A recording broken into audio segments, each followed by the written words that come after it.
In this video, I'm going to show you exactly how you can sell your home without a realtor. This is a step-by-step tutorial. It doesn't matter what part of the United States you're located in. I happen to be in Cincinnati. And full disclosure, I am a realtor here in Cincinnati, but I'm not going to give you a sales pitch on why you need to hire me. I'm going to show you how to do it on your own without the help of a realtor. So you might be wondering, why am I doing this if I'm a realtor? Isn't that hurting my sales, right? Helping other homeowners to do what they want to do on their own. But the fact is, I understand that some people are just going to do it on their own regardless of what any realtor tells them to do. And I also know some people will want to try it on their own, and they may realize partway through the process that it's either too difficult for them to do, or they're simply too busy because it's taking too much of their free time in addition to work and other obligations to sell their home on their own. They may want some help, and hopefully they'll reach out to me because I've helped them here initially get started. So without further ado, we're going to take a look at step by step how you can sell your home without a realtor, not just in Cincinnati, but in any market in the United States. So if you are selling your home without the help of a realtor, the first thing you want to know is how much can you really save by doing this? So first of all, most realtors charge 6% of the sale price to help you sell your home. So that's typically 3% that goes to the buying brokerage and 3% that goes to the listing brokerage. So as the sellers, you're actually paying the commissions for your agent and the buyer's agent as well. On a $300,000 sale, that's $18,000. On a sale of a home that's worth more than that, obviously it's more.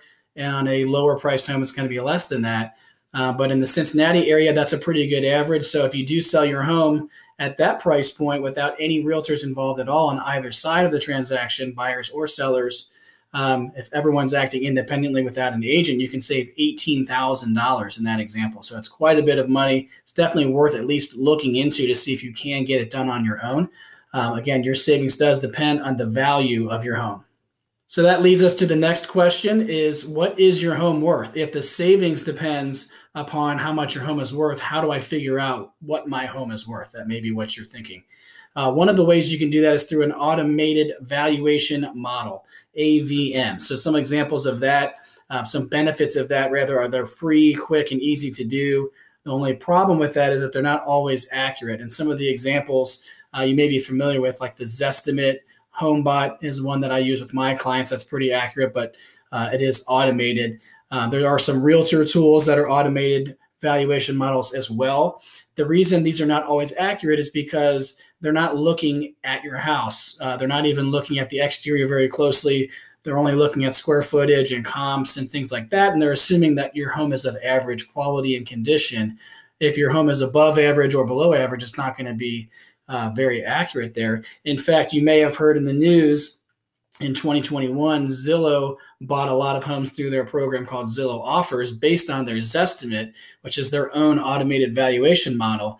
And they actually ended up buying homes across the country at higher prices than they should have. And then they went to resell them on the open market and they actually lost a bunch of money and they totally discontinued Zillow Offers. So I wouldn't recommend relying on the automated valuation models to figure out what your home is worth. I would recommend researching comps. Those are comparative homes that have sold recently. That's what comps means. You may have heard the term CMA. That's a comparative market analysis. Same thing. It is more time consuming and more difficult to do this, but it is definitely worth the effort. It's much more accurate if you do know what to look for. So we can go through that here in just a second on the types of things you should be looking for when you're comparing your home to other homes that have sold recently. And this is actually how realtors create a market analysis, like I mentioned, the CMA. So if you are working with a realtor and they're doing a market analysis for you, a CMA, they're running the comps, whatever they call it, this is what they're doing. This is what I do for my clients. You can do the same thing because most of this information is already online on Zillow and other sites. It may be a little bit more difficult than some of the tools that realtors have because they can work a little bit more efficiently with their software, but you can still get the same thing done doing the research on the comps to determine what your home is worth. When you're researching comps, you want to be very careful to do it correctly because you want to make sure you get the right value for your home so you can set the right price for your home on the open market. If you end up setting it too high, buyers won't look at your home. They won't even schedule a showing, or they may schedule a showing, but they won't write an offer because they think it's too high. On the other side, if you price it too low, you may actually sell it for less than it's actually worth. So pay close attention here. Here's what to look for when you're researching comps. First of all, you want to look at homes that have sold within the past 6 to 12 months at a maximum. If you can find recent sales that are even more current than that, that would be even better. Within a 1 mile radius at maximum, if you can find those that are even closer than that, a half-mile radius, or maybe even in the neighborhood next door, that would be even better.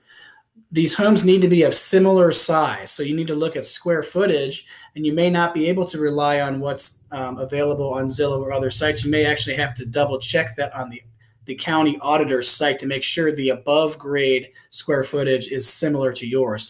Usually within 200 to 300 square feet is comparable.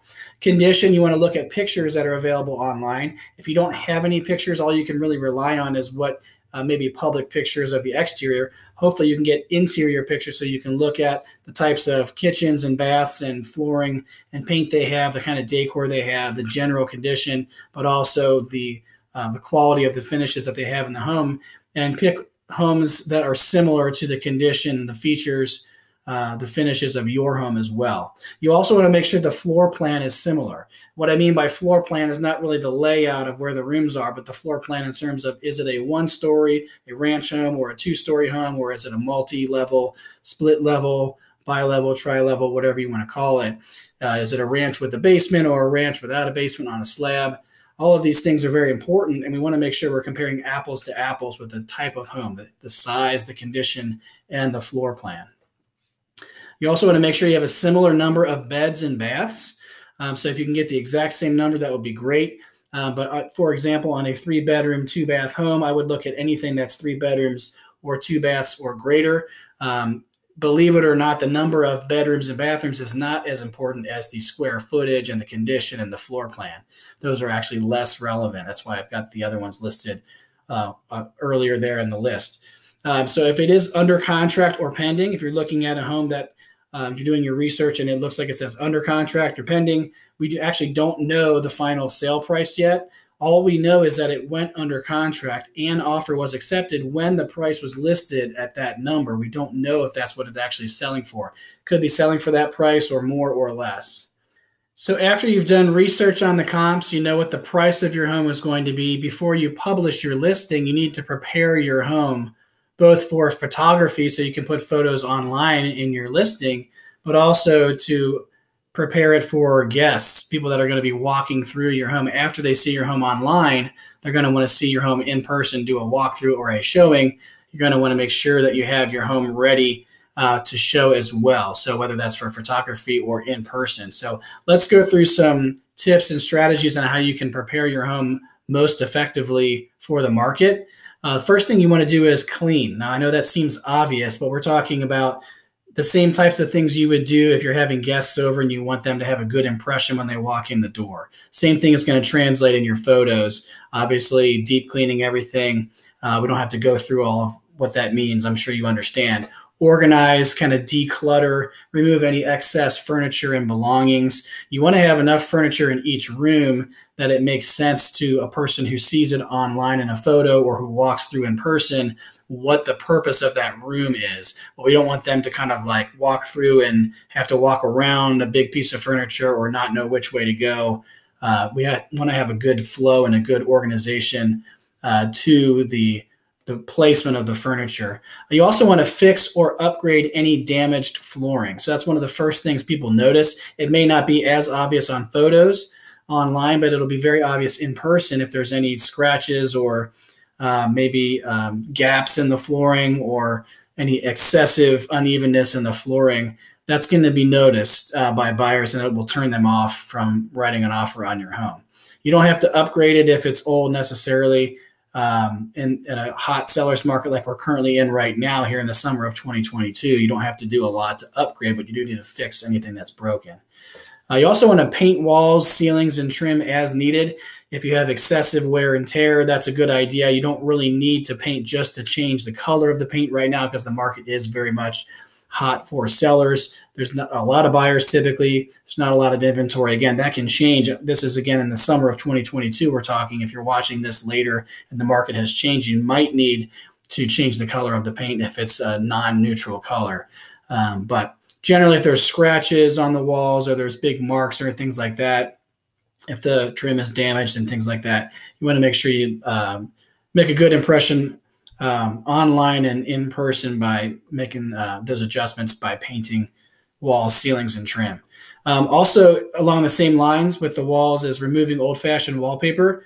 I say old-fashioned because some wallpaper is in style, but if it's peeling wallpaper or it's really old and ugly, that is something you do need to probably change. Again, you could sell your house with it if you had to, but it's just going to kind of, in the buyer's minds, they're going to look at the expense and the time that it's going to take to remove that, and they're going to reflect that in their offer. So they're going to offer you quite a bit less because it is such a pain in the neck to remove wallpaper. If they don't want that, they can't just paint over it. So something to consider there as well. Any defective mechanical or structural systems, so like HVAC, electrical, plumbing, foundation, roofing, windows, doors, any of those things, you want to make sure, and even chimney issues, siding or exterior coverings as well. If there's any defects in there, you want to make sure you take care of that so that's not a concern for the buyer. Again, you don't have to upgrade all of these things, but you just have to fix any problems you have currently with them. We already kind of talked about staging furniture for a sensible layout of each room. You also want to make sure you do some landscaping work, pretty basic stuff, mow the lawn, plant some flowers to give some color. You don't have to go overboard with this, but maybe mulch the landscaping beds depending on what time of year it is and what part of the country you're in, if that's customary, just to give it good curb appeal for when buyers show up to see your house in person. Now that you've prepared your home for sale, you're ready to take photos. And this is one of the most important things you're going to do to market your home, to sell for as much as you can, get the best terms you possibly can. Doesn't matter if you're working on your own or with a realtor.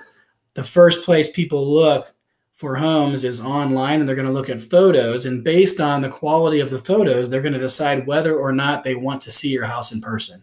If they decide that they don't like the photos, they're not going to see your house and they're not going to buy your house. So photos are really the most important marketing tool you have. Yes, you have to prepare your home and make it look as good as possible so that when the photos are taken, the photos look good. But I also highly recommend hiring a professional real estate photographer, not a wedding photographer that also does homes sometimes, or your friend who takes family photos and wouldn't mind trying out doing homes, like a professional real estate photographer. And you shouldn't go around your house taking pictures with your iPhone or whatever smartphone you have, even though those are good cameras, generally speaking, for selfies and amateur videos. We want to put your house in its best light possible online, give buyers the highest impression of quality that we possibly can. And every single penny you spend on a professional photographer, a real estate photographer, is going to be absolutely worth it. You're selling possibly your greatest asset. You don't want to cheap out on the few $100 it might cost to hire a professional real estate photographer.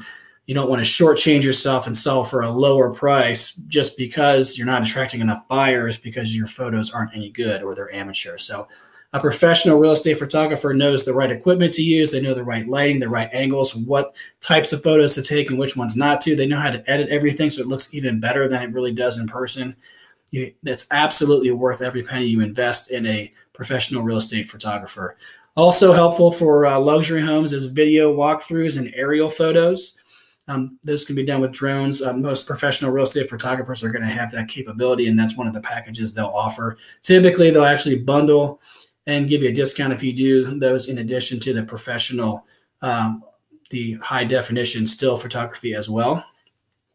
And we've already talked about this, that buyers determine whether or not they're going to look at your home based on how the photos look.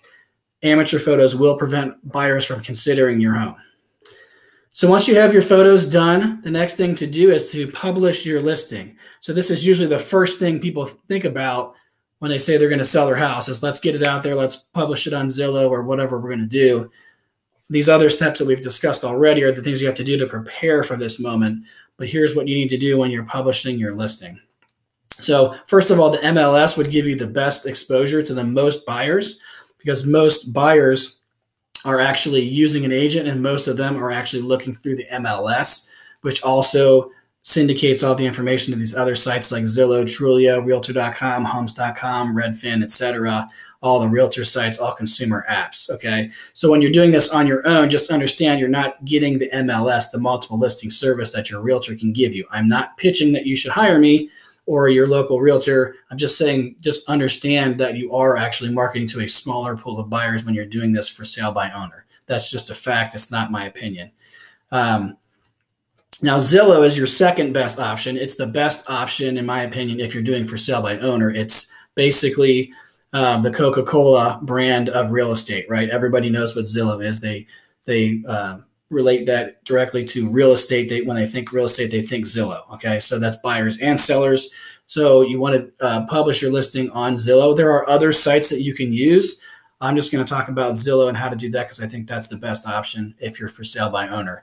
It is free. It is quick. It's easy to publish your listing. So those are some of the good things. You can get calls and texts directly from buyers through your Zillow listing. You'll put your phone number in there and people will contact you directly so you don't have to go through any intermediary. So those are some of the advantages. In addition to the maximum market exposure you can get if you're for sale by owner, again, knowing that the MLS would give you even more exposure. But Zillow is your second best option in terms of publishing your listing. So what we're going to do here is walk you through what it's like to actually publish your listing on Zillow. I'll give you an example. I'll walk you through that step by step so you can see firsthand how you can publish your listing on Zillow. So in order to publish your listing on Zillow, the best way to do this, I'll walk you through it right now, is just to go ahead and type in publish a FSBO, which means for sale by owner listing on Zillow. You would think just go to Zillow.com, but it's actually easier this way. So you go through past these ads and then go down to this. Post your home for sale by owner, Zillow. And make sure it's Zillow's site. So click on there. And here we go. Post a for sale by owner listing. Now you could look at this URL, Zillow.com/for-sale-by-owner. Okay. Easier to do the Google search. But all you want to do here is type in an address and continue from there. So I'll just use an example here.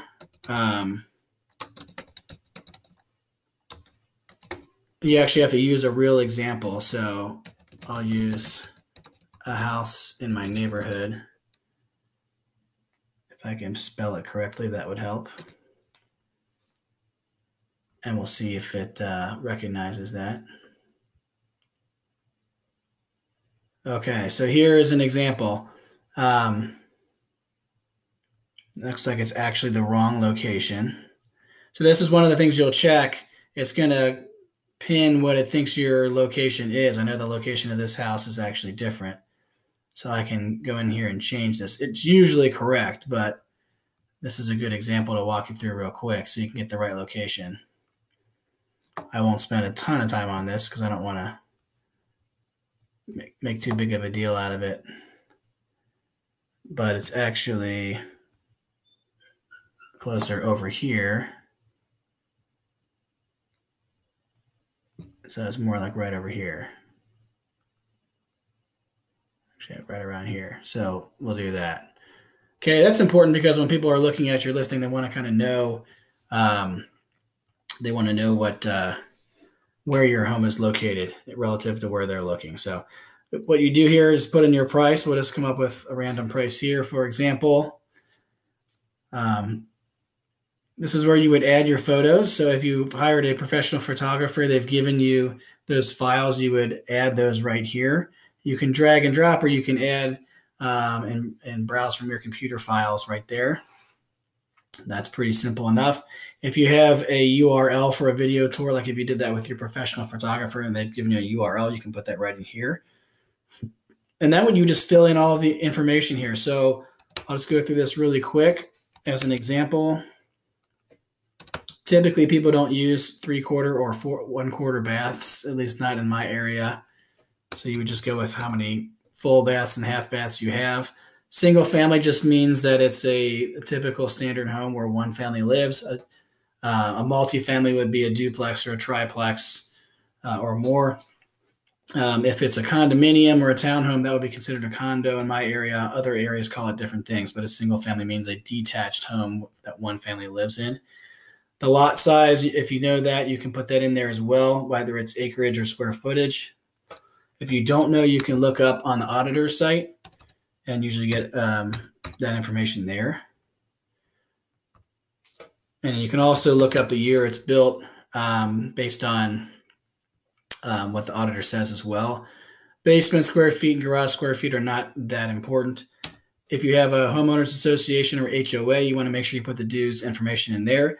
And then you would describe your home. So I'm not going to put anything in here other than just a bunch of gibberish, but you would kind of describe what's going on with your home. You want to talk about not really the number of beds and baths because that information is already in there, but some of the things they might not know, like what school district is it in, what neighborhood is it in, what's it close to that people might be interested in, like different shopping or entertainment,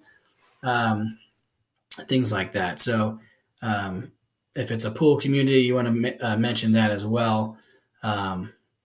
Local attractions, things like that. You can put an open house on here if you plan on hosting one of those.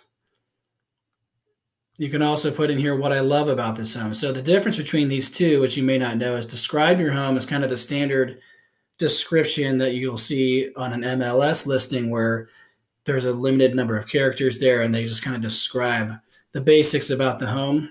And this is where this will be farther down on the listing. If the person keeps looking and they want to know more about it, this will be more of your personal feelings about the home. So describe your home is more like the formal description, which you can make a little bit flowery and kind of describe it more emotionally than cut and dry, but you want to be a little bit more professional here. What I love about this home could be your family's experience with the home. Like you like walking your dogs in the neighborhood because you have sidewalks, or the neighbors are really nice and everyone's friendly, or it's really close to school and we get to walk there and there's a park right nearby, whatever. So this can be more of like a narrative, a story, or your experience with the home more emotionally, whereas the description of your home is just going to be more cut and dry information. You can also put an additional website on here, other room details. So under room details, which you might not have guessed that all this information would be there, but you click on here, all of a sudden you have all these check boxes here. So you want to make sure you put the appliances in here that you're willing to give up to sell with the house.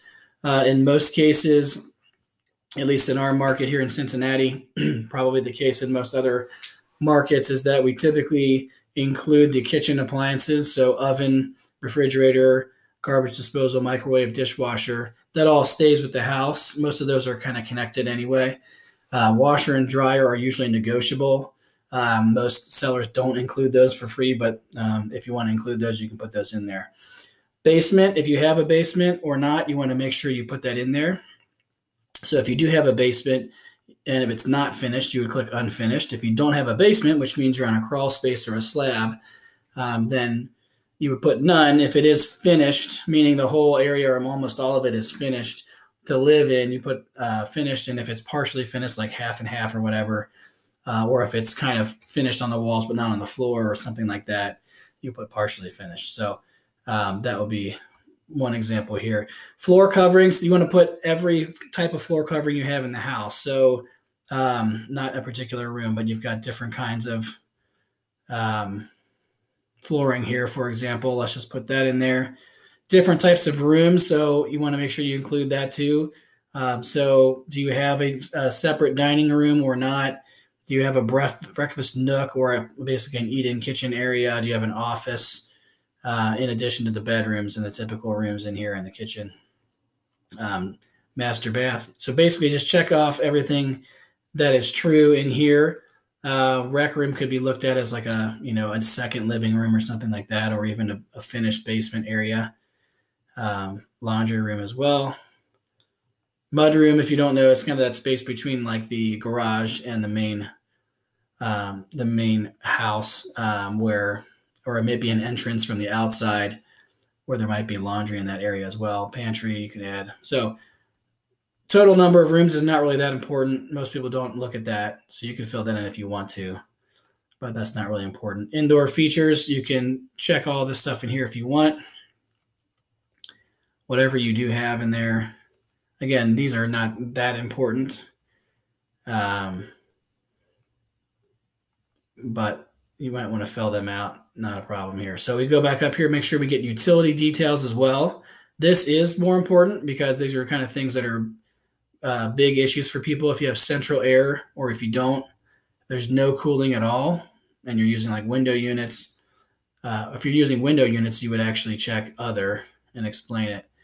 But in most cases, you're going to have central air. Heating, forced air is the type that is most typical, even if it's gas or electric powered.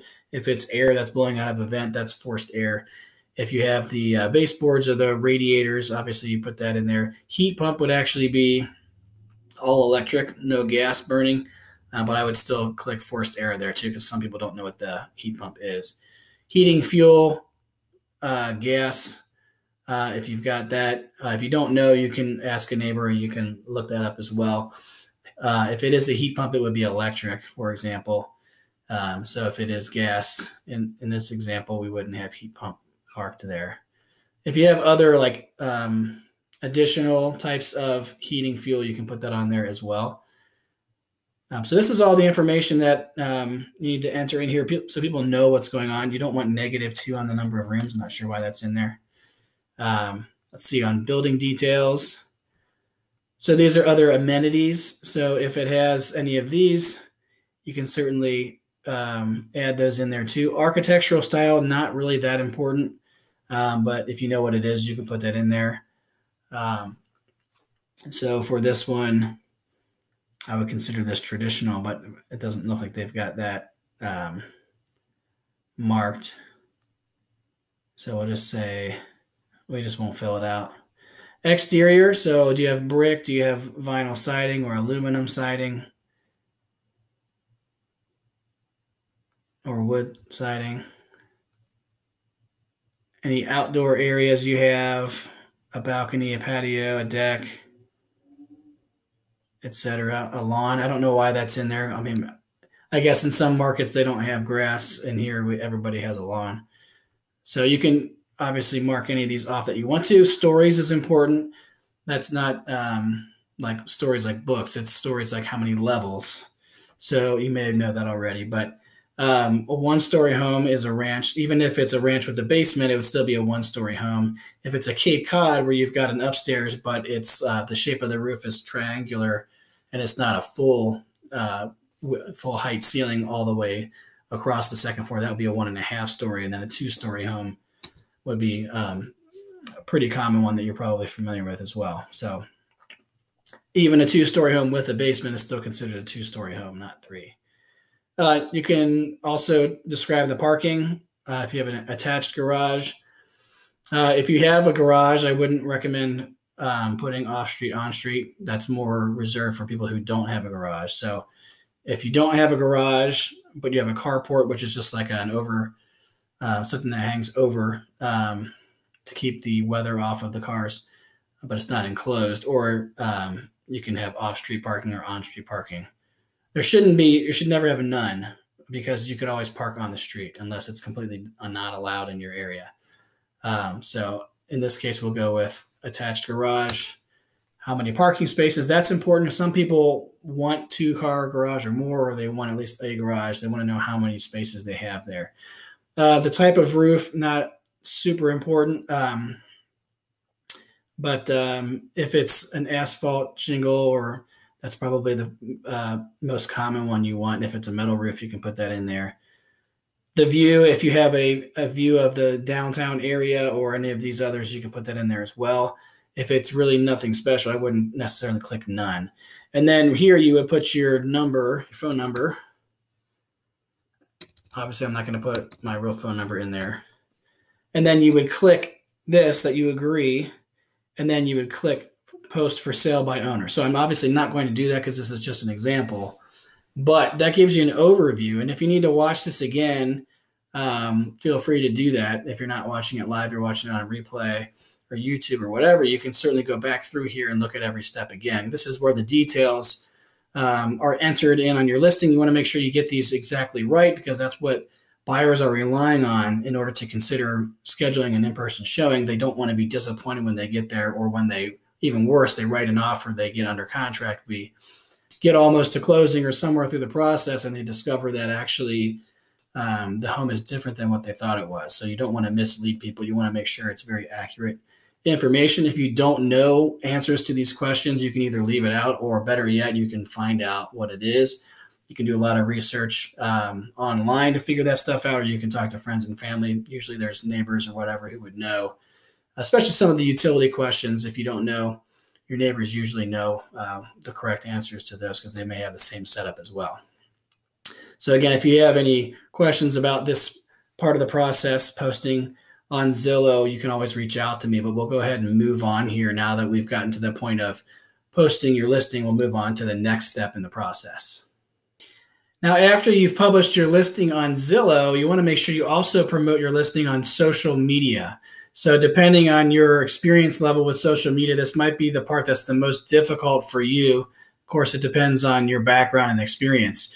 But when we're talking about social media, we're talking about Facebook, Instagram, TikTok, LinkedIn, and YouTube. There are others as well, but those are the main ones that we want to promote your listing on. So you want to include those professional photos and the video and aerial shots that you've done through your professional photographer on those sites. You can do those and upload those to those different platforms individually, depending on what you want to do. You can do like a collage, or you can do a carousel. You can do all kinds of different creative things with it. Or you can keep it kind of simple. Just write a quick description that your listing is on the market now, or is coming very soon, and post the link to your Zillow listing. That might be the easiest way, just to go ahead and provide a link to that, rather than uploading everything to social media. So, but regardless of how you do that, it's actually a good idea to consult with a social media expert on how you can maximize your organic reach with your posts. So organic refers to natural exposure from the platform. So meaning people liking it, sharing it, commenting will increase the organic reach. And also the organic reach you have depends on how many followers you have or how many friends you have, depending on which platform you're on. So somebody who has experience with social media will be able to help you to maximize your reach there. Again, attract more buyers, attract more offers, get a better price and better terms for the sale of your home. You might also consider running paid ads on social media if you want to reach a larger audience. So not just to get the organic, natural reach of your friends and followers and whoever likes, shares, comments, but also running it to a certain area, a radius within, a radius rather from your address, people that might be looking to buy to move into your home. It would be a good idea to reach out to those people as well. And you have to pay for that to force those ads into their news feeds or other areas, depending on the platform. So that's something that a social media expert might have experience in, or a marketing expert, an ad agency would know how to do that. If you've never done it before and you want to learn how to do that, you can certainly do that by watching other videos on YouTube. That's how I got started with it, and I've been doing them for years. So I do these for my clients as well. So it is something you could do yourself, but it does get pretty technical, and it takes a while to learn them. And by the time you've learned all this, you're probably feeling like you should just keep it on Zillow and cross your fingers, because if you don't already know how to run paid ads before you publish your listing, you're going to feel like it's taking you weeks and weeks to learn how to do this. So best to consult an expert and hire them to do it, or you can go without it and kind of risk that you're going to lose that exposure and maybe not get the number of buyers and the price and terms you want. So if you're watching this video and you haven't gotten to the point where you're ready to list yet, this would be something that would be good if you want to do it yourself, is to start learning how to do that now, so that when you are ready to list, you already know how to do this on your own. The next thing you need to consider after you've published your listing on Zillow, you're promoting it on social media, is that now you're expecting to receive showing requests from people who are interested in seeing your house in person. They've seen your photos, they've heard about it, they want to see it in person before they buy it, of course. So this is the next step of the process. Of course, you're going to be answering phone calls, text. If you gave your email, you'll be answering those as well, just answering basic questions. But one of the most common questions people are going to ask is, hey, when can I see this? So in order to manage those showings, let's go over some tips and strategies on that as well. First of all, you need to make sure the home is show ready for each showing. Everything that we talked about preparing your home, if you don't remember all of those details, go back and watch that again. That needs to be done for every single showing. Okay, you don't want to shortchange that. You don't want to cut corners on that, because the impression a buyer has when they walk through is that this is the best it's going to be. If they're trying to sell their home, this must be the best that this home can possibly be. You want to make sure it looks its absolute best when they walk through the doors there. And it should look at the same that it actually looks in the photos. Okay, we want photos to look amazing, and it's hard to keep up that level of cleanliness and that lighting and that perfect picture that they have in the photos if you hired a professional to do it. We want to make sure we can try to recreate that same experience in person. That's one of the main things buyers are looking for, whether they really realize that or not, is if they like it online, then they want to see, does it really look that good in person? We don't want them to be disappointed that, oh, the furniture looked better in the photos, or the layout looked better, it looked bigger in the pictures, or the lighting was better in the pictures, or whatever. We want to try to create the exact same positive experience in person as you did online as well. So if you are going to plan on being there to walk them through, obviously you need to let them in and you need to physically be there. That's one of the biggest challenges of doing this for sale by owner, is if you're not comfortable letting strangers walk through your house without being attended to or without being checked on, making sure they don't steal your stuff, right? A lot of for sale by owner homeowners will be there to let them in. That's sometimes the most difficult part of this process, is just finding a time when you can be there when the buyers also want to be there. A lot of buyers want to look on nights and weekends, and you have to be willing to give up that time to do that. An alternative to that, if you are more trusting, you can put a lockbox on the door. You can talk to that person, kind of vet them over the phone, and get a feel for if they seem like a legitimate buyer that's not going to go in your house and steal your stuff. You can put a lockbox on the front door. You can give them the combination to that lockbox, and you can kind of cross your fingers and hope that no one nefarious is going to walk through your house or steal any of your stuff or damage anything. So the alternative to that, if you're wondering, when an agent, when you're working with a realtor, the buyer's agent is required to walk them through, and that agent or realtor that's representing the buyers is actually liable, and their broker is liable if anything is stolen or damaged. That's one advantage of going with a realtor. Again, I'm not going to sell you on that, but that's just the reality of being a for sale by owner listing, is the challenge of managing those showings. So you want to make sure a for sale sign is placed in the yard. That's not as important as it used to be to market the home. Most people are looking online first. The last thing they'll see about your house is the for sale sign in the yard, because they're not typically driving around neighborhoods to look for houses like they used to decades ago before the internet really took off. But a for sale sign in the yard will help them as they're navigating with GPS to your house to make sure, oh yeah, that is the right house, that's the one, and make them feel more comfortable that they're not knocking on some stranger's door and they don't want to get the wrong house, right? So the for sale sign will give them peace of mind, help them locate your home as well. Also, you want to make sure, obviously, you enter these appointments into your calendar. You can obviously do that on paper or electronically through an app. You don't need guidance on how to do that, but just make sure you keep track of those things and try to get people's names and contact information associated with those as well, so you can remember who those people were, and you can follow up with them in the future. Obviously, if you're there talking to them after they're finished, my 2 cents of advice for you is don't follow them around too closely. Obviously, be aware of where they are. Make sure you know what's going on at all times so you can protect your belongings and everything. But you don't want to walk around the house and try to sell them the house every second while they're there. The best thing to do is just to introduce yourself, be friendly, and just kind of think about how you would like the showing to go if you were them. You'd want the owners to be there and be helpful, but you wouldn't want them looking over your shoulder the whole time and bugging you about everything or trying to oversell the house to you. So make yourself available to answer questions.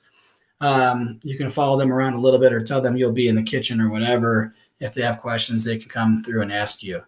Sometimes when homeowners are there, in a rare case when I'm showing as an agent helping my buyer, sometimes there are owners that are there. And if they do it right, it's actually really nice because they can give us answers that the agent can't give us as quickly. So if they do it right, it's actually a plus. So that's what you want to do, is try to be an asset in selling your home, be a little bit hands-off, be helpful to the buyers. and don't look over their shoulder. Again, you want to make notes with the buyer's feedback. If they're interested at the end, or they seem like they have some interest based on what they're telling you or what kind of questions they're asking, you want to make sure you ask them, are they interested in submitting an offer? Don't be afraid to ask for that. You don't have to be heavy-handed about it, but just go ahead and ask them, let them know that you've had other people looking and you have some interest, would they be interested in submitting an offer as well, just so you know what to expect. If they tell you no, you can always ask why that's the case. Is there anything that you could change in order to change their mind about that? And make sure you get their contact information if they're willing to give that as well, so you can follow up in the future. Now, after you've conducted the showings, of course, you're going to be continuing to accept showings until you get an offer that's acceptable to you. But a good idea is always follow up with the buyers. Maybe not the same day that they saw, but maybe the next day or whenever they said they were comfortable talking to you again, if they did express some interest. Maybe they even told you, hey, we're thinking about it for the next couple of days. Let us know, or you can reach out to us on whatever day. So try to get an idea of when they'd be comfortable with you reaching out to them again if they have interest. Or even if you have offers coming in, let them know. So we'll go over that in a little bit here to talk about some of the strategies and the tips on how to most effectively follow up with the buyers. So we've already talked about asking them in person if they're interested in submitting an offer. But in the case that you've given them the code to a lockbox and you didn't meet them, of course, you can follow up with them if you have their contact information, like you should, from talking to them initially when they initially called or texted about the property that they saw on Zillow. Make sure you do ask them if they're interested and if they are planning on submitting an offer. Get their feedback again if they have anything that they can recommend that you would change that would change their minds about whether or not they would be willing to submit an offer. Get any other contact information you need at that point as well if they're able to share that or willing to. Also, if they're not sure about their decision yet, you can always offer them a second showing. So in the fast-paced market that we have right now in the summer of 2022, in Cincinnati and throughout the whole country, most people aren't doing a second showing because homes are usually selling so fast that's not even possible to get a second showing. But if you don't have offers flooding in and you don't have buyers saying, accept my offer by this time or else, and you've got somebody who's interested but not sure, invite them back. Try to be a good host here and say, if you want to come back again, we can show you one more time so you can really make a good informed decision.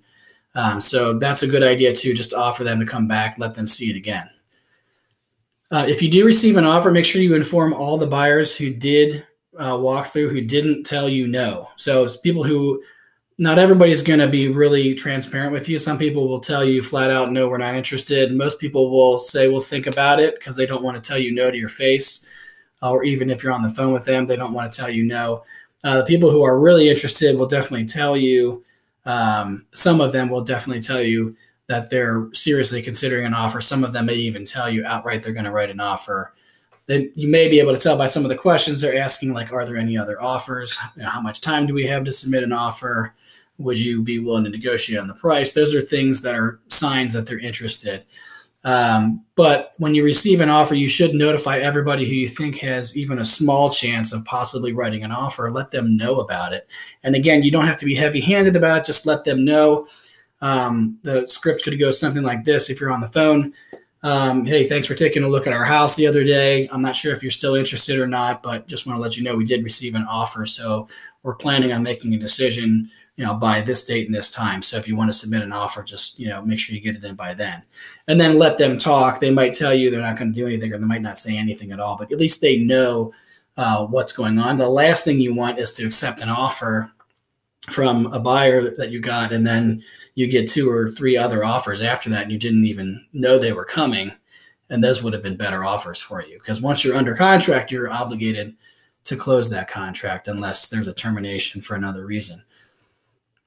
So also, if you're on the market and you haven't received an offer and you have to make a price change, you want to make sure you let all buyers know about that as well. Yes, the listing will automatically update and people will see that, but it's a good idea to just kind of proactively communicate that to them as well in case they're not actively browsing.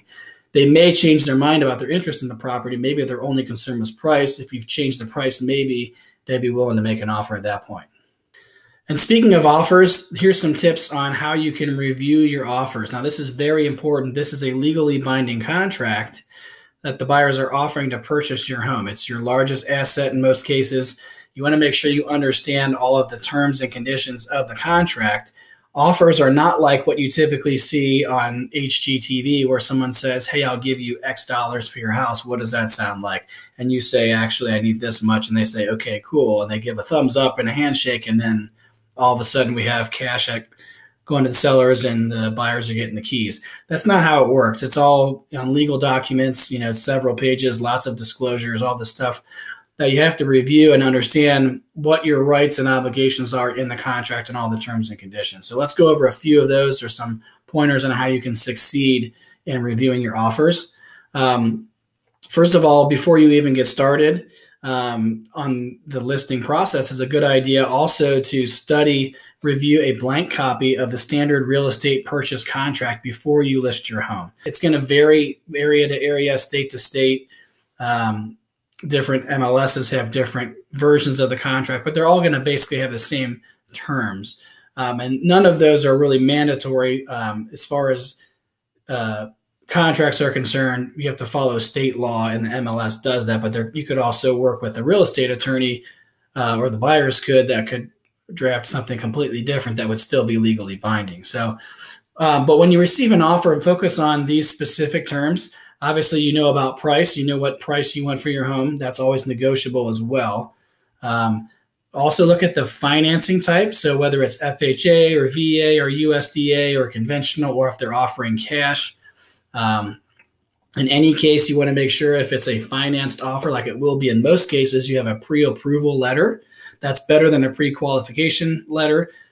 Typically, those letters will include contact information from the loan officer, so you can actually call that loan officer and discuss with them the creditworthiness of the buyer or anything else they're able to reveal to you as far as how far did they go in the process of approving this buyer. What you want to make sure of is that these buyers can actually get the loan for the house in order to buy your house, because if they get denied the loan, obviously they can't buy the house. And the standard contingency that's going to be in a financed purchase contract is that if the financing falls through, then they don't have to purchase the house because they can't do so. Closing costs are a consideration to take a look at as well. In our contract, it's called settlement charges, but some buyers might ask for sellers to pay for part or all of their closing costs. Obviously, as the sellers, you don't want to pay for any closing costs if you can help that. That's another negotiating point. So you want to make sure you know where that is on the contract and how much they're asking for, if any. Inspection terms are very important as well. Most buyers are going to want to do an inspection. If you think about it from their perspective, if you bought a house before, 15 to 30 minutes walking through a house is not really enough time to vet if everything's okay with the house, nor do most consumers who are buying houses know everything about construction and about maintenance of a home to understand if there's anything wrong with it anyway. So they hire a professional inspector to walk through the house, do a full report on that, and then discuss with them some recommendations for repairs or any immediate repairs that are needed. So most contracts are going to include an inspection contingency where the buyers have the right to terminate the contract if they find any major defects. And also they may have the right to ask the sellers to do repairs before closing. Those can be negotiable as well. You just want to understand fully what those terms are, how long they have to do the inspection, how long they have to ask for repairs, how long you have to investigate the cost of repairs before you have to make a decision. Most contracts, after they get signed by both parties, most of them, the majority do actually close, but the ones that don't, almost all of them fail in the inspection contingency because of some disagreement about the condition of the house or the repairs that the buyers want the sellers to do. Appraisal terms are important as well. You want to know if they're doing an appraisal. If they're doing a financed offer, the lender's going to require an appraisal in almost every case. If they're doing a cash purchase, they don't have to do an appraisal, but they do have the right to do one. So you want to make sure you understand how much time they have to do that.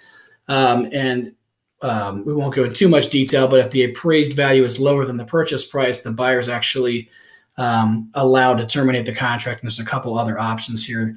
In that situation, we'll actually cover a little bit later. You also want to look out for any additional contingencies. Is the buyer contingent? Is this offer that the buyer's making rather contingent on them selling their current home? Or is it contingent on something else? That would be in a section with additional contingencies, or it could be in an addendum or multiple addenda. You want to make sure you know if there's any other contingencies. A contingency is basically a way for the buyers to exit from the contract. It's an if-then situation. So if they don't sell their house, then they don't have to purchase your house. If they don't get the loan, then they don't have to purchase your house. If they don't like the results of the inspection and you don't agree to their repairs, then they don't have to purchase your house. So any contingency is another reason why the contract could terminate and prevent the buyer from closing on the sale of your home. Also, the closing date is another obvious one. You want to make sure that lines up with the timing that you want in your move. Sometimes that's one of the most important terms if you're really tight on your logistics in terms of moving into your next home. Maybe you would actually accept a better closing date for you, a little bit less money compared to another offer if you had multiple offers, just because it's better timing for you. So that's also negotiable. So you want to talk that through with those buyers as well to try to get the optimal closing date for yourself. So speaking of offers, that brings up the idea of negotiating with the buyers. So we're going to discuss some tips on that as well. After you do review the offer, don't forget, again, to follow up with all the other buyers who have expressed interest to see if they also want to submit an offer, okay? We've talked about this a few times, but it's worth repeating, because if you receive an offer, that doesn't mean you're locked into only negotiating with that person or those people. You can still let everybody else know who has seen it that you have received an offer. There will be a deadline, which is one term we didn't discuss on the previous slide here, is there's typically an expiration of the offer. So the buyer will say, well, if you accept this offer, it's valid until this date and this time. If you want to accept it, you have to accept it by that time, or else it's invalid, okay? It expires. So you can let other buyers know that you have an offer with this expiration date on it. If they want to get their offer in, they have to get it in by a certain date and time so you can review everything. So make sure you do that. That's part of good negotiating. Again, you may find out that no one else is interested, but at least now you know. You may also find out there's one or two other people are more interested, and that may change how you view this offer, because you may get better offers as well. So it doesn't hurt to reach out and find that out. You are allowed to share the terms of your offer that you have received with other buyers. So you're allowed to tell them, we got this price and these terms, and this is what we're looking for, and hey, we'd like to actually have this or that, as opposed to what this person's offering us. We're going to ask them if they can do that as well. But if you can bring that and they can't, maybe we would work with you. You don't want to get into all the weeds here with somebody who's not even telling you that they're interested in writing an offer. But if you ask them if they're interested in writing an offer because, you have received an offer, you wanted to let them know in case they wanted to, then you can start talking about it. They say, yes, okay, here's some of the terms we're looking for. Here's some of the terms of that offer. So you also don't have to do that. You can be totally tight-lipped. In fact, most people that are working with realtors, for whatever reason, the conventional wisdom, at least around here, is that you don't really share any details whatsoever. You just tell other buyers, hey, bring your best offer. We've got an offer already. Send it to us by this date and time and we'll make a decision. I actually think it's better to be more transparent. You don't want to be sleazy about it and leverage it too hard where you feel like you're using these people's offer to get a better offer and not working with the first people. I always think it's good ethics to try to work with the first person who wrote an offer. They're usually the most motivated if they got to you first. Try to make a deal with them, but also let the other buyers who might be interested know what you're looking for, and then come back to those original buyers who wrote you that original offer and tell them, what you're looking for. If you do have other buyers sending in offers, you can let them know that too, and that gives you more leverage in your negotiations as well. So after you have all offers in and you review them, you are allowed to accept one, of course. That's pretty obvious. You would do that by signing and maybe checking the box that says accept, depending on your local contract. You can also flat out reject it, which typically most sellers just won't sign anything, and that's how they reject it, because the offer expires. Or in some contracts, and ours as well here in Cincinnati, you can actually check a box and sign it that says you've rejected it. I prefer to do that. It's a little bit more work, but it shows the buyers that the sellers actually looked at it and actually said, yes, we are intentionally rejecting your offer. It's not what we want, rather than kind of leaving it to an assumption that they just didn't want it. You can also counter offer. That's the most common thing. I think it's good to at least counter offer at least once, regardless of the situation. Sometimes you have a perfect offer and you just take it and you accept it, but there's usually some term or multiple terms in there that you can counter offer to see if you can get a better deal. And again, that all comes from discussion with other buyers and trying to figure out what kind of leverage you might have. Now, if you do counter offer, keep in mind the fewer terms you change, the better chance you have of reaching an agreement. Now, this is common sense, but I see it all the time in my experience as a realtor, working with other professionals in my industry. A lot of times I'll come across another realtor who will literally try to change like as many things as they possibly can, even by just a little bit, just because they feel like this is the right way and this is the right term for this and this is the way this should be. And I understand what they're saying because they're trying to get exactly what their clients want, but that usually turns off the other party. So if you do that to buyers, you have to kind of understand how they might react to that emotionally and feel like, okay, these people are just being cruel. They're just trying to take advantage of me. Whereas if you just change the price and you leave everything else the same, yeah, of course they want the price that they want, but they'll feel like you're only changing one term, so it's not as harsh. So do what you need to do. Obviously, get as much as you can, the best price and the best terms. But my recommendation is to try to get, not be soft with your negotiations, but only change a term if you really feel like you need that. Absolutely. Price is always the most important thing. The timing is probably next to most important, and then other contingencies. You probably don't want to accept an offer that's contingent on them selling their house unless you know something more about that, unless you don't have any better option. But you probably don't want to start changing timelines for inspection from 10 days to 7 days and things like that aren't really that important. Now, if you and the buyers also disagree about price, make sure you share the comps with them that you did find during your research. This is something that realtors do. And so that's really important as well to justify your position on price rather than just saying this is what you want. You can let them know, look, this is the research I've done. This is what similar homes have sold for. My house is literally worth this. Here's all of the evidence. And I think that will help. I know that will help the buyers to understand better that it's not just about what you want. It's actually what the market is going to produce for you, regardless of whether it's them that buys it or somebody else. This is what your house is worth. And so the research that you do on your comps should be thorough. You should save that information, take note of that so you can share those with buyers to help you negotiate on price later.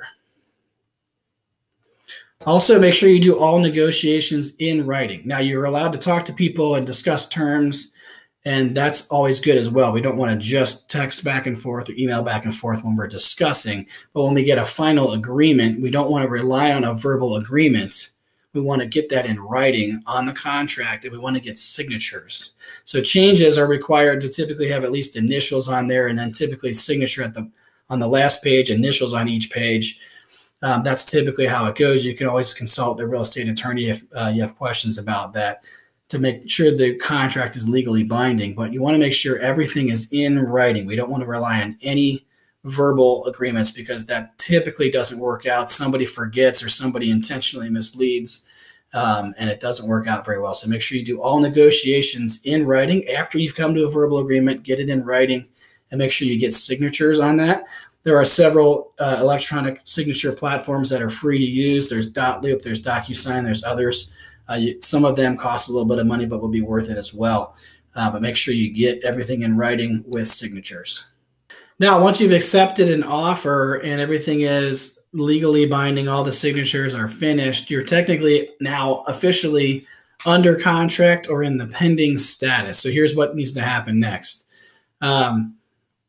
You want to make sure that you understand the rights and obligations that you have and that the buyer has as well. And in order to do that properly, if you don't have experience in real estate law, if you're not a realtor or you're not an attorney, you should probably consult a real estate attorney. I'm assuming you wouldn't want to consult a realtor because if you wanted to do that originally, you would have hired one. But if you're doing it on your own, you consult a real estate attorney to review the contract. Typically, the cost of hiring them is going to be less than the cost of a real estate commission. If you already have a buyer, you just need someone to review it. You can also find some of these real estate attorneys at title companies. So you can look up real estate title companies. Most of them will have an attorney on staff that might be willing to do that. And you could also have them do the title work for you as well. So they need to review that in order to make sure that it's legally binding. You're not missing any signatures. There's no strange terms or conditions in there, nothing that you don't understand. You want to make sure that you have all of your interests protected there. Somebody that you trust that can review that. If you trust yourself to do that, you can take that risk. Depending on your level of experience and comfort with that, you can take the risk that you understand it on your own and don't have to hire a professional for that. If the buyers are doing an inspection, make sure you follow up with the buyers.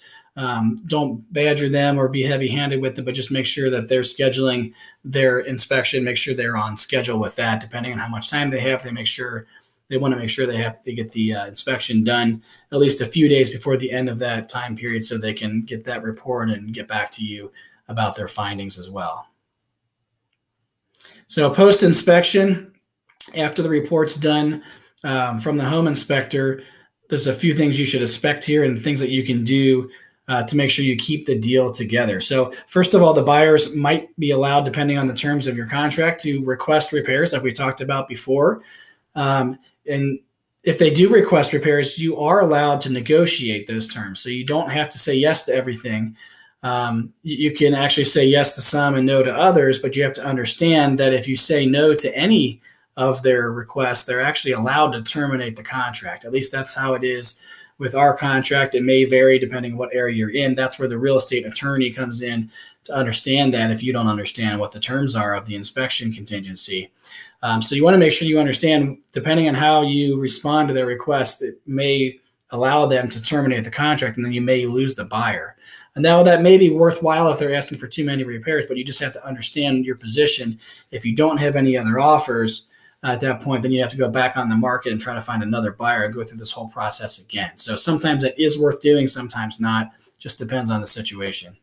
Now, keep in mind, buyers usually ask for more repairs than they expect for you to actually complete. So they might really want 3 or 4 things, but they're going to ask for 6 or 7 things, for example, knowing that there's going to be some negotiations. Same thing with when they write their initial offer. They're probably willing to offer a little bit more than what they're offering. They're trying to get a deal, so they typically start lower. Same thing with you when you're listing your home for sale. You might be willing to take a little bit less than your list price, but you're trying to start up there to have a little bit of room to negotiate. So the same goes for negotiating repairs. Buyers usually ask for more than they expect to get. So just keep that in mind.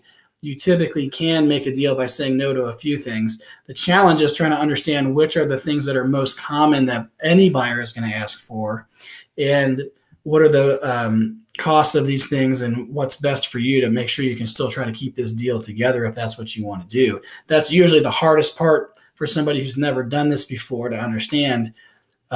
Is this a common request from all buyers? If I terminate this contract because I don't want to do these repairs, am I going to find another buyer and they're going to ask for the exact same thing? So you want to prevent doing that multiple times because it costs time and money if you continually have to go back on the market only to get the same repair request. So in order to try to figure that out, you can do some research, or you can ask a realtor if they're willing to give you free advice, or maybe another friend or family member who's has a lot of experience with that. You probably want to go with a professional rather than just a friend or family member who only has done it once because they don't really know what's going on right now in the marketplace.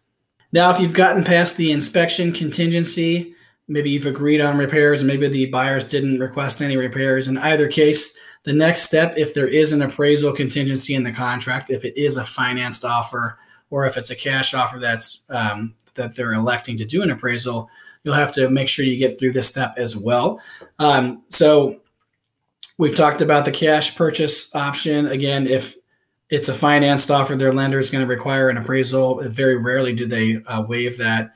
If the buyer puts a bunch of money down and the lender is confident that it's worth at least that amount and they're comfortable with that risk, they'll waive the appraisal, but that's extremely rare. So if the appraised value is greater than or equal to the purchase price, no action is required. So that's the check and balance on the process. Even if the buyers bid really high to win the bid, if it's in a multiple offer situation, for example, but the appraiser comes in and says it's really only worth this much, that's where the problem comes in. If they say, yeah, it's worth at least that or maybe even more, the buyers don't have to tell you what the appraisal was. They just have to give you the thumbs up from the lender. The lender will say the appraisal was good, which means it was equal to or maybe even greater than the purchase price. Now, if the appraised value comes in lower than the purchase price, that's where we have a problem, where the buyers typically, depending on the terms of the contract, are allowed to terminate the contract and get their earnest money back because the appraised value is lower than the purchase price, and there's an appraisal contingency that they don't have to buy the home if it doesn't appraise for their purchase price.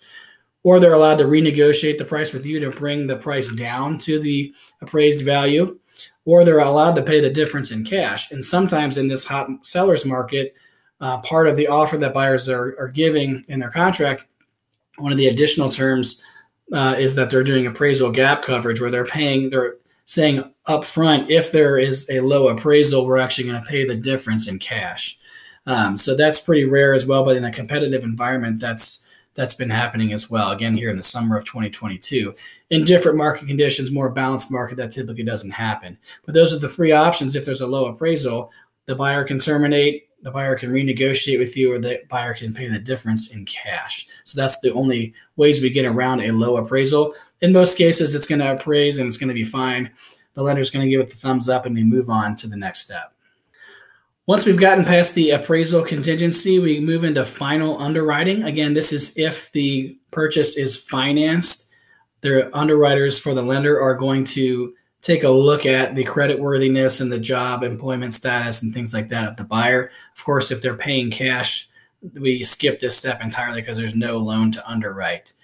So the lender's going to double check that the pre-approval that they made, everything's still basically the same for the buyers, that they haven't increased their debt or adversely affected their income or their credit in any way. That way they can get the loan approved. The lender at that point, if everything's good, will issue clear to close or loan approval. There's different terms used in different markets, but that's when all the final underwriting is complete.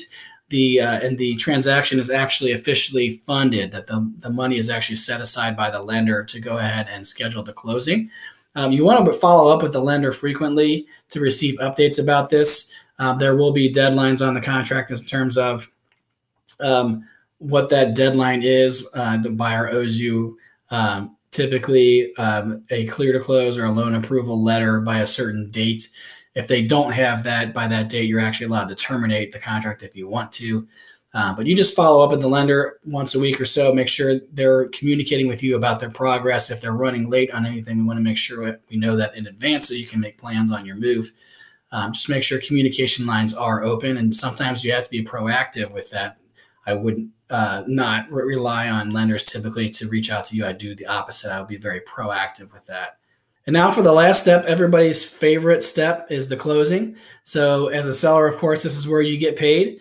Once you have clear to close from the lender, this is when you're actually able to schedule the time and location of closing. Yes, there is a closing date on the original offer on the contract. Hopefully we stick to that in most cases. But that can actually be changed if everybody agrees on that. But the actual time of the day and the location where everyone's going to sign documents has to be decided once we have clear to close from the lender. The title company will help and has been helping throughout the process as well. That's something that the buyer will handle, and the lender will work with them as well to make sure that the deed looks okay, and do the title background check and make sure that there's no issues with the title. There's no liens in addition to the mortgage or anything like that. They want to make sure the buyers can get clear title once they've paid for the house and everything looks good there legally. There's no issues. And also the title company is going to collect mortgage and banking information from you in order to disperse funds at closing. So in addition to checking the title, making sure the deed can transfer correctly and there's no problems with ownership or fraud or anything like that in the past on the title, the title company also serves as a financial clearinghouse for the transaction. So they prepare all the documents to sign. They have an agent there at the closing to have everybody sign and explain what they're signing, and make sure everyone understands what they're signing and what their the impact is of their decisions there at closing. But they're also going to disperse the funds. So they take all the money in from the bank and from the buyer, and then they disperse funds to anybody who needs to be paid through that. So any charges that come out of your side are actually going to be debited from your side. You'll get a settlement statement before closing that'll explain all of that. You want to make sure you review that very carefully as well. But you'll be getting your proceeds at closing, and of course the buyers will be getting the keys as well. Depending on the local customs in Cincinnati, we still are pretty old-fashioned. Buyers and sellers and title company all meet together all at once in a round table closing. Most markets, there's an escrow closing where one side signs and the other side signs, and the title company holds the keys and holds the check depending on who signs first. So typically that's how it's handled, but either way, you want to make sure you find out from the title company how that's going to be handled. And again, you want to bring the keys to the closing, whether it's a round table or it's separate escrow closings. And you can either receive a cashier's check for the proceeds, or depending on state law, you might be required to get a wire transfer. And depending on state law as well, the buyers might be required to bring a cashier's check or wire transfer, depending on the amount of money. But you typically have a choice, cashier's check or wire transfer for your proceeds from the title company at closing. It's totally up to you which way you do that. You can also, if you do have a roundtable discussion, discuss with the buyers things about the neighborhood, if you want to give them some updates about that, some about utilities and things like that, when garbage pickup day is, what internet service provider is there, who's the nosy neighbor and who's the cool neighbor, things like that at the closing. So if you do get to meet the buyers in a roundtable closing, that's a pretty cool thing you can do too, to feel like you're giving them a good warm transfer into their new home. So now you know exactly what it takes step by step to sell your home without the help of a realtor. So good luck to you in your endeavor. If you get stuck, if you have any questions, feel free to reach out to me. And don't forget, if you think this might be helpful to some of your family and friends, feel free to share the video with them as well. I'm Patrick Rosser. Thanks for watching.